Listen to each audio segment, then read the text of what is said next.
வணக்கம் மக்களே, welcome back to the T10 world channel. So இன்றைக்கி நம்ம எந்த சீரீஸை கவர் பண்ண போகிறோன்னா மேட்ச் 60 சீரீஸ் சீசன் 2க்கான மேட்ச் 3 தான் கவர் பண்ண போகிறோம். ஸோ இந்த மேட்சை நம்ம கவர் பண்ணுறதுக்கு முன்னாடி நம்ம டெலிகிராம் சேனலில் சப்ஸ்கிரைப் பண்ணாதவங்களாம் சப்ஸ்கிரைப் பண்ணுங்கள்.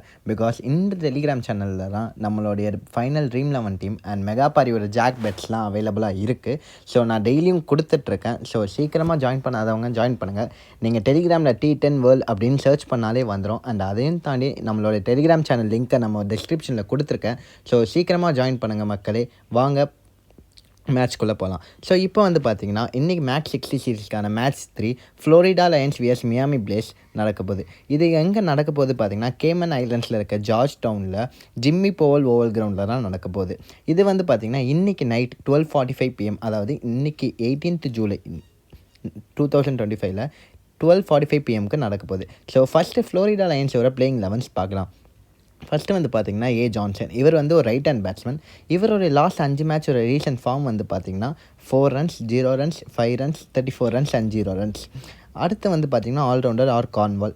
இவர் ஒரு right hand batsman and off break bowler. இவர் பார்த்தீங்கன்னா 2 innings ப்ளே பண்ணி 2 runs அடித்து 1 average with 40 ஸ்ட்ரைக் ரேட் வச்சிருக்காரு T10ல். ஆனால் ஆவரேஜாக லாஸ்ட் 5 innings ப்ளே பண்ணியிருக்கிறது பார்த்தீங்கன்னா லாஸ்ட் 5 ரீசன்ட் ஃபார்ம்ஸ் பார்த்தீங்கன்னா 0 runs 26 runs 10 runs and 2 and 31 runs 4 runs ஆடியிருக்காரு. பவுலிங்கில் பார்த்தீங்கன்னா 2 and 3 விக்கெட்ஸ் எடுத்திருக்காரு ஒரு மேட்ச்சில். அண்ட் 3 and 1 விக்கெட் எடுத்திருக்காரு.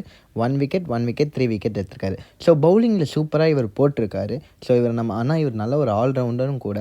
ஸோ இவர் நம்ம கண்டிப்பாக ட்ரீம் 11 டீமில் பிக்கப் பண்ணலாம். அடுத்து பார்த்தீங்கன்னா விக்கெட் கீப்பர் எம் கிராஸ். இவர் ஒரு ரைட் ஹேண்ட் பேட்ஸ்மேன். இவர் பார்த்தீங்கன்னா லாஸ்ட் 5 ரீசன்ட் ஃபார்ம் மேட்சஸ் பார்த்தீங்கன்னா 48 runs 7 runs 8 runs 17 runs 13 runs ஆடியிருக்காரு. அடுத்து பார்த்தீங்கன்னா ஜி சிங். இவர் ஒரு லெஃப்ட் ஹேண்ட் பேட்ஸ்மேன். கடைசி 5 மேட்ச் ஒரு ரீசன்ட் ஃபார்ம் பார்த்தீங்கன்னா இவருக்கு 0 run 1 run 3 run 69 run 10 run ஆடியிருக்காரு. அடுத்து பார்த்தீங்கன்னா ஆல்ரவுண்டர் டி வெப்ஸ்டர். இவர் பேட்டிங்கில் பார்த்தீங்கன்னா 2 innings ப்ளே பண்ணி 6 runs with 3 average and 60 strike rate வச்சிருக்காரு T10ல். ஆனால் பார்த்தீங்கன்னா இவர் லாஸ்ட் 5 மேட்ச் ஒரு ரீசன்ட் ஃபார்ம் பார்த்தீங்கன்னா 8 runs 22 runs 56 runs 41 runs and 6 runs. So பேட்டிங்கில் இப்போ நல்ல ஃபார்மில் வந்துட்டுருக்கார் இவர். அண்ட் பவுலிங்கில் பார்த்தீங்கன்னா 1 innings ப்ளே பண்ணி 0 விக்கெட் எடுத்திருக்காரு வித் 30 எக்கனாமிக் ரேட் கொடுத்துருக்காரு T10ல். ஆனால் லாஸ்ட்டு ஒரு 3 மேட்சஸ் ஒரு ரீசன்ட் ஃபார்ம் பார்த்தீங்கன்னா 0 விக்கெட் 1 விக்கெட் 0 விக்கெட் எடுத்திருக்காரு. ஸோ பவுலிங் இல்லைனாலும் பேட்டிங்கில் இவர் நல்ல ஒரு ஃபார்மில் தான் இருக்கார். அப்புறம் பார்த்தீங்கன்னா ஆல்ரவுண்டர் டிசாரா பெரேரா. இவரை பற்றி நம்மளுக்கு சொல்லவே வேணாம், நம்மளுக்கு எல்லாருக்குமே தெரியும். ஸோ இவர் ஒரு ஆல்ரவுண்டர், நல்ல ஆல்ரவுண்டர். பேட்டிங்கில் பார்த்தீங்கன்னா 17 innings ப்ளே பண்ணி 214 runs அடிச்சு 15 average with 196 ஸ்ட்ரைக் ரேட் வச்சிருக்காரு. அவரோட லாஸ்ட் 5 மேட்ச் ஒரு ரீசன்ட் ஃபார்ம் பார்த்தீங்கன்னா 0 run 15 run not play 37 run 0 run ஆடியிருக்காரு. பவுலிங்கில் பார்த்தீங்கன்னா இவர் ஒரு ரைட் ஆம் medium fast bowler. 18 innings play பண்ணி 10 விக்கெட்ஸ் எடுத்து 12 economic rate with 17 strike rate வச்சிருக்காரு. லாஸ்ட் 5 மேட்ச் ஒரு ரீசன்ட் ஃபார்ம் பார்த்தீங்கன்னா not plate 0 wicket 2 wicket 1 wicket எடுத்திருக்காரு. அப்புறம் பார்த்தீங்கன்னா ஆர் வாக்கர். இவர் ஒரு right hand batsman. Last 5 match ஒரு ரீசன்ட் ஃபார்ம் பார்த்தீங்கன்னா not plate 0 run 1 run 5 run ஆடியிருக்காரு. அப்புறம் பார்த்தீங்கன்னா பவுலர் இம்ரான் கான். இவர் ஒரு leg break bowler. 5 innings play பண்ணி 3 விக்கெட்ஸ் எடுத்து with 13 economic rate and 14 strike rate வச்சிருக்காரு T10ல். லாஸ்ட் 5 ரீசன்ட் மேட்சஸ் பார்த்தீங்கன்னா 0 wicket 1 wicket 1 wicket 2 wicket and 3 wicket எடுத்திருக்காரு. ஸோ ஓவராலாக நல்ல ஒரு பவுலிங் ரெக்கார்டு வச்சுருக்காரு. ஸோ இம்ரான் கானை நம்ம கண்டிப்பாக எடுக்கலாம் ட்ரீம் 11 டீமில். அண்ட் அடுத்து பார்த்தீங்கன்னா மெஹரான் கான். இவர் ஒரு ஆல்ரவுண்டர் கூட.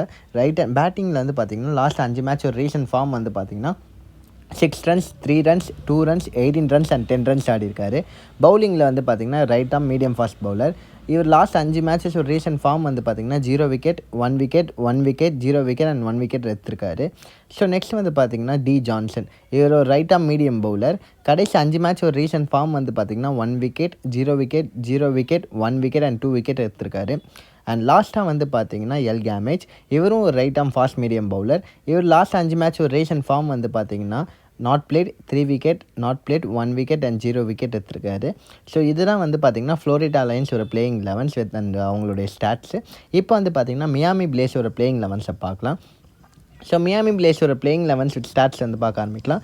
இப்போ பார்த்தீங்கன்னா ஃபஸ்ட்டு ஏ ஐயர். இவர் ஒரு ரைட் ஹேண்ட் பேட்ஸ்மேன். இவர் பார்த்தீங்கன்னா 1 விக்கெட் எடுத்திருக்காரு ஒரு மேட்ச்சில். அண்ட் 18 runs ப்ளஸ் 0 விக்கெட் எடுத்திருக்காரு. அண்ட் நெக்ஸ்ட் 2 விக்கெட் எடுத்திருக்காரு. அண்ட் நெக்ஸ்ட் மேட்ச் பார்த்தீங்கன்னா 3 runs ஆடிருக்காரு. அதுக்கடுத்த மேட்ச் 1 ரன்ஸ் அண்ட் 0 விக்கெட் எடுத்திருக்காரு. இவர் சம்டைம்ஸ் பவுலிங்கும் போடுவார். ஆனால் இவர் பியூர் பேட்ஸ்மேன் தான்.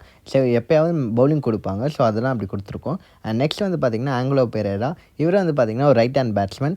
9 இன்னிங்ஸ் ப்ளே பண்ணி 198 ரன்ஸ் அடிச்சு 28 ஆவரேஜ் 168 ஸ்ட்ரைக் ரேட் வச்சிருக்காரு. ஸோ T10க்கான சரியான ஆவரேஜ் தான் வச்சிருக்காரு இவர். அண்ட் நல்ல ஸ்ட்ரைக் ரேட்டும் வச்சிருக்காரு. லாஸ்ட் 5 மேட்ச் ஒரு ரீசன்ட் ஃபார்ம் வந்து பார்த்திங்கன்னா இவருக்கு 57 runs, not played 4 runs, 0 runs, 15 runs ஆடியிருக்காரு. அப்புறம் வந்து பார்த்திங்கன்னா டியால். இவர் வந்து ஒரு நல்ல ஆல்ரவுண்டர். 11 இன்னிங்ஸ் ப்ளே பண்ணி 130 ரன்ஸ் அடிச்சு 14 ஆவரேஜ் வித் 130 ஸ்ட்ரைக் ரேட் வச்சிருக்காரு. அந்த ரன்ஸில் லாஸ்ட் 5 மேட்ச் ஒரு ரீசன்ட் ஃபார்ம் வந்து பார்த்திங்கன்னா 6 runs, 7 runs, not played 1 runs and 34 runs ஆடிருக்காரு. பவுலிங்கில் வந்து பார்த்தீங்கன்னா 12 இன்னிங்ஸ் 10 விக்கெட்ஸ் எடுத்திருக்காரு. 11 economic rate with 11 strike rate வச்சிருக்காரு.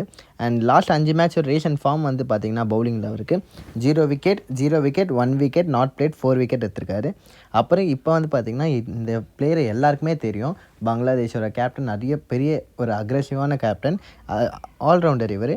ஷகிப் அல் ஹசன். இவர் வந்து பார்த்திங்கன்னா பேட்டிங்கில் வந்து 8 இன்னிங்ஸ் ப்ளே பண்ணி 116 ரன்ஸ் அடிச்சு 29 ஆவரேஜ் வித் 130 ஸ்ட்ரைக் ரேட் வச்சிருக்காரு. லாஸ்ட் 5 மேட்ச் ஒரு ரீசன்ட் ஃபார்ம் வந்து பார்த்திங்கன்னா 4 runs, 7 runs, 57 runs, 0 runs and not played. So இவர் வந்து பேட்டிங்கில் வந்து T10ல் நல்ல ஒரு ஆவரேஜ் தான் வச்சிருக்காரு. பவுலிங்கில் வந்து பார்த்திங்கன்னா 16 இன்னிங்ஸ் ப்ளே பண்ணி 9 விக்கெட்ஸ் எடுத்து 10 economic rate with 15 strike rate கொடுத்துருக்காரு.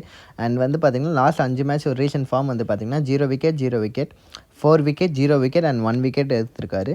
ஸோ இப்போ ஷகிப் அல் ஹசன் நல்ல ஒரு ட்ரீம் 11 பிக்கப் நான் சொல்லுவேன். பிகாஸ் இவர் நல்ல ஒரு இம்பாக்ட் கொடுப்பாரு ட்ரீம் 11 T10 சீரீஸில். ஸோ இவர் நம்ம கண்டிப்பாக நம்ம கேப்டனாக ஒரு வைஸ் கேப்டனாக கூட ட்ரை பண்ணலாம். அடுத்து வந்து பார்த்திங்கன்னா ஜெயசூர்யா. இவர் ஒரு நல்ல ஆல்ரவுண்டர். லாஸ்ட் 5 மேட்ச் ஒரு ரீசன்ட் ஃபார்ம் வந்து பார்த்திங்கன்னா பேட்டிங்கில் மட்டுமே 130 run, 22 run, 1 run, 52 run, 32 run அடிச்சிருக்காரு. ஸோ ஆவரேஜாக இவர் மட்டுமே 50 ரன்ஸ் கிட்ட வருது. ஸோ பேட்டிங்கில் செம்மையான ரேஞ்ச் ஒன்று வச்சிருக்காரு. பவுலிங்கில் வந்து பார்த்திங்கன்னா லாஸ்ட் ஒரு 5 மேட்ச்சில் வந்து பார்த்திங்கன்னா recent form 1 wicket, 2 wicket, 3 wicket, not played and 0 wicket எடுத்திருக்காரு. ஸோ பவுலிங்லையும் நல்ல ஒரு ஃபார்மில் இருக்கார். ஸோ இவரையும் நம்ம வந்து ஒரு கேப்டனாக ஒரு வைஸ் கேப்டனாக நம்ம ட்ரை பண்ணலாம்.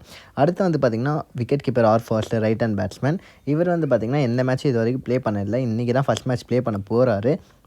அண்ட் நெக்ஸ்ட் வந்து பார்த்திங்கன்னா wicket keeper S Goswami.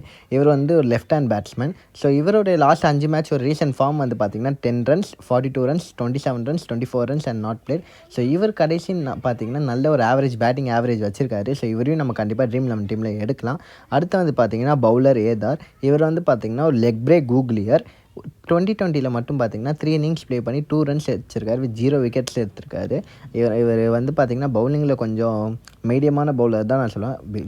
Low average தான் நானும் சொல்லுவேன். ஸோ இவர் வேணாம் இப்போதைக்கு ட்ரீம் 11 டீமுக்கு. ஸோ நெக்ஸ்ட் வந்து பார்த்திங்கன்னா டி டெய்லர். இவர் வந்து பார்த்திங்கன்னா ஒரு ரைட் ஆர்ம் ஃபாஸ்ட் பவுலர். 2020 மட்டும் பார்த்திங்கன்னா 25 இன்னிங்ஸ் ப்ளே பண்ணி 25 விக்கெட்ஸ் எடுத்திருக்காரு. அண்ட் லாஸ்ட் 5 மேட்ச் ஒரு ரீசன்ட் ஃபார்ம் வந்து பார்த்திங்கன்னா 0 விக்கெட் எடுத்திருக்காரு, 3 விக்கெட் எடுத்திருக்காரு, 4 விக்கெட், 1 விக்கெட் அண்ட் 0 விக்கெட் எடுத்திருக்காரு. ஸோ இவர் இப்போ பார்த்திங்கன்னா பவுலிங்கில் நல்ல ரேஞ்சில் தான் இருக்கார். ஸோ இவர் கண்டிப்பாக நம்மளுக்கு ட்ரீம் 11 ஒரு பாயிண்ட்ஸ் நல்லாவே எடுத்து கொடுப்பாரு. ஸோ நம்ம கண்டிப்பாக எடுக்கலாம் டி டெய்லரை. அண்ட் நெக்ஸ்ட் வந்து பார்த்திங்கன்னா கே வில்லியம்ஸ். இவர் ஒரு right arm fast medium bowler. 2020 மட்டும் பார்த்திங்கன்னா 112 இன்னிங்ஸ் ப்ளே பண்ணி 146 விக்கெட்ஸ் எடுத்து கொடுத்துருக்காரு. ஸோ இவர் நம்மளுக்கு பெரிய இம்பாக்டாக இருக்கிறதுக்கு சான்சஸ் நிறையவே இருக்குது. ஸோ இவரை நம்ம கண்டிப்பாக எடுக்கணும். ஸோ யாரும் இந்த இதை விட்டுறாதீங்க கே வில்லியம்ஸை. கடைசி 5 மேட்ச் ஒரு ரீசன்ட் ஃபார்ம் வந்து அவருக்கு பார்த்தீங்கன்னா 2 wicket, 3 wicket, 1 wicket, 1 wicket and not played. So பவுலிங்கில் செம்ம ரேஞ்சு இருக்கார். ஸோ கண்டிப்பாக எடுங்க கே வில்லியம்சனை. அண்ட் லாஸ்ட்டாக வந்து பார்த்திங்கன்னா பவுலர் கே ராம்சரன். இவர் வந்து பார்த்திங்கன்னா ஒரு left arm wrist spin. Last 5 matches ஒரு ரீசன்ட் ஃபார்ம் வந்து பார்த்திங்கன்னா 1 wicket, 0 wicket, 0 wicket, 0 wicket and 3 wicket எடுத்திருக்காரு. ஸோ இப்போ வந்து பார்த்திங்கன்னா நம்ம ட்ரீம் 11 டீம் இந்த ஃபைனல் ப்ரெடிக்ஷன் படி பார்த்திங்கன்னா நல்ல ஒரு ட்ரீம் 11 டீம். இப்போ எல்லாரோடைய பிளே ஸ்டாட்ஸை படித்து நம்ம ப்ரெடிக்ஷனில் சொல்கிறோம். அண்ட் வந்து பார்த்திங்கன்னா விக்கெட் கீப்பரில் எம் கிராஸ் எடுத்திருக்கோம். பேட்டர்ஸில் Angelo Perera and A Johnson எடுத்திருக்கோம். ஆல்ரவுண்டர்ஸில் பார்த்திங்கன்னா Shakib Al Hasan, D Perera, S Jayasuriya and R Cornwall and D Webster எடுத்திருக்கோம். ஸோ ஆல்ரவுண்டர்ஸில் நம்ம நிறைய பேரை பிக்கப் பண்ணியிருக்கோம். ஸோ இந்த டைம் நமக்கு நல்லாவே சான்சஸ் இருக்கும். அண்ட் நான் சொன்ன மாதிரி கேப்டனாகவே ஷகிப் அல் ஹசனையும் அண்ட் வைஸ் கேப்டனாக ஆர் கார்ன்வாலையும் நான் எடுத்திருக்கேன். அண்ட் பவுலர்ஸில் வந்து பார்த்திங்கன்னா கே வில்லியம்ஸ் நான் சொன்ன மாதிரி எடுத்திருக்கேன், டி டெய்லர் எடுத்திருக்கேன் அண்ட் இம்ரான் கான் எடுத்திருக்கேன். ஸோ உங்களுக்கும் இதே டீம் வேணும்னா நம்மளுக்கு நம்ம ஃபைனல் ட்ரீம் 11 டீம் நம்ம டெலிகிராம் சேனலில் வரும். ஸோ நம்ம டெலிகிராம் சேனலில் சப்ஸ்கிரைப் பண்ணாதவங்க சீக்கிரம் சப்ஸ்கிரைப் பண்ணுங்கள். இதில் தான் final dream 11 team and Megapari free bets, jackpot பெட்ஸ்லாம் வந்துட்டுருக்கு. ஸோ ஏர்ன் பண்ணணுமா நம்ம டெலிகிராம் சேனலில் சப்ஸ்கிரைப் பண்ணுங்கள். அண்ட் வந்து பார்த்திங்கன்னா இன்றைக்கி இந்த மெகா பாரி பெட்ஸ் நம்ம என்ன கொடுத்துருக்கோம் பார்த்தீங்கன்னா பேஸ்கெட் பால் கொடுத்துருக்கோம். ஸோ இந்த பேஸ்கெட் பாலில் வந்து பார்த்தீங்கன்னா உங்களுக்கு இந்த பேஸ்கெட் பால் பெட்ஸ் வேணும்னா நம்ம டெலிகிராம் சேனலில் சப்ஸ்கிரைப் பண்ணாதவங்க சீக்கிரமாக சப்ஸ்கிரைப் பண்ணி அதில் வர மெகா பாரி ஆப் லிங்க்கை டவுன்லோட் பண்ணி நம்ம ப்ரோமோ கோட் போட்டு போடுங்க. உங்களுக்கு லைஃப் டைம் வரைக்குமே உங்களுக்கு ஃப்ரீ பெட்ஸ் அவைலபிள். அண்ட் இந்த பெட்கான உங்களுக்கு கோடு உங்களுக்கு அவைலபிளாக இருக்கும். இதில் வந்து பார்த்தீங்கன்னா பேஸ்கெட் பால் பெட் பண்ணியிருக்கேன். 5000 ருபீஸ் இன்வெஸ்ட் பண்ணியிருக்கேன். வின் ஆச்சுன்னா எனக்கு 15000 ருபீஸ் வரும். ஸோ இது கொஞ்சம் கஷ்டமான பெட் தான். ஆனால் எனக்கு வின் ஆகும். எனக்கு கண்டிப்பாக எனக்கு ஷோர் 90% மேலே தெரியும். அதனால தான் இந்த பெட் நான் போட்டிருக்கேன் 5000 ருபீஸ்க்கு. உங்களுக்கு இந்த மாதிரி பெட் ஜெயிக்கணும்னா நம்மளுக்கு இது பண்ணுங்கள். இல்லை ப்ரோ நீங்கள் சும்மா தான் அப்படின்னு சொல்கிறீங்கன்னா, இல்லை ப்ரோ நான் வந்து நம்ம போன வீடியோவில் நான் அப்லோட் பண்ணியிருக்கேன் என்ன பெட்ஸ்லாம் போட்டிருக்கேன்ட்டு. அதுக்கு ரிசல்ட் வந்து இந்த பெட்டில் பாருங்கள். போன இதில் வந்து நான் என்ன பெட் கொடுத்துருந்தேன்னா ஸ்ரீலங்கா வந்து ஃபஸ்ட் ஓவரில் மினிமம் ஒரு 4 அடிப்பாங்க நான் கொடுத்துருந்தேன். ஸோ அதே மாதிரி அடிச்சிட்டாங்க. அதுக்கு நான் 5000 இன்வெஸ்ட் பண்ணியிருந்தேன். வின் ஆச்சுன்னா எனக்கு 8335 ருபீஸ் வந்துருச்சு. ஸோ செகண்ட் பெட் வந்து என்ன போட்டிருந்தேன்னா அந்த மேட்ச்சில் ரன் அவுட் ஆகாதுன்னு சொல்லிட்டு நான் ஒரு 5400 இன்வெஸ்ட் பண்ணியிருந்தேன். வின் ஆனதுனால எனக்கு ஒரு 10500 ருபீஸ் கிட்ட வந்திருக்கு. ஸோ இதே மாதிரி மூணாவது வந்து பார்த்தீங்கன்னா பிரிட்டோரியஸ் வந்து 31 பாயிண்ட்ஸ் மேலே ஆடுவார் அப்படின்னு போட்டிருந்தேன். ஸோ அதே மாதிரி 31 பாயிண்ட்ஸ் மேலே அடிச்சிருக்கனால எனக்கு 4000 ருபீஸ் இன்வெஸ்ட் பண்ணனால எனக்கு 8500 ருபீஸ் கிடச்சிருக்கு. ஸோ இதில் மட்டுமே எனக்கு ஒரு 14K கிட்ட ப்ராஃபிட் வந்துருச்சு. ஸோ உங்களுக்கு ஒரே நாளில் இந்த மாதிரி பெரிய அமௌண்ட் ப்ராஃபிட் பார்க்கணுமா, நம்ம டெலிகிராம் சேனலில் சப்ஸ்கிரைப் பண்ணாதவங்க சீக்கிரம் சப்ஸ்கிரைப் பண்ணுங்கள். ஸோ நான் இந்த மெகா பாரி ஆப்போடைய லிங்க் வித் ப்ரோமோ கோட் எல்லாமே உங்களுக்கு சென்ட் பண்ணிடுவேன். உங்களுக்கு லைஃப் டைம் வரைக்குமே ஃப்ரீ பெட்ஸ் அவைலபிளாக இருக்கும். ஸோ அதே மாதிரி நீங்களும் செம்மையாக earn பண்ணலாம் என்ன மாதிரி. அண்ட் இந்த வீடியோ வந்து மறக்காமல் லைக் அண்ட் சப்ஸ்கிரைப் பண்ணிடுங்க. இதுதான் நம்ம டெலிகிராம் சேனல். ஸோ இதுக்கு முன்னாடி நம்ம பழைய பெட்ஸ்லாம் கொடுத்துருக்கோம். ஸோ அண்ட் பழைய ட்ரீம் 11 அண்ட் எல்லாமே நம்ம கொடுத்துருக்கோம். ஸோ பார்க்காதவங்க பார்த்து மறக்காமல் லைக் அண்ட் சப்ஸ்கிரைப் பண்ணுங்கள். நன்றி மக்களே. மீண்டும் நெக்ஸ்ட் வீடியோ பார்க்கலாம்.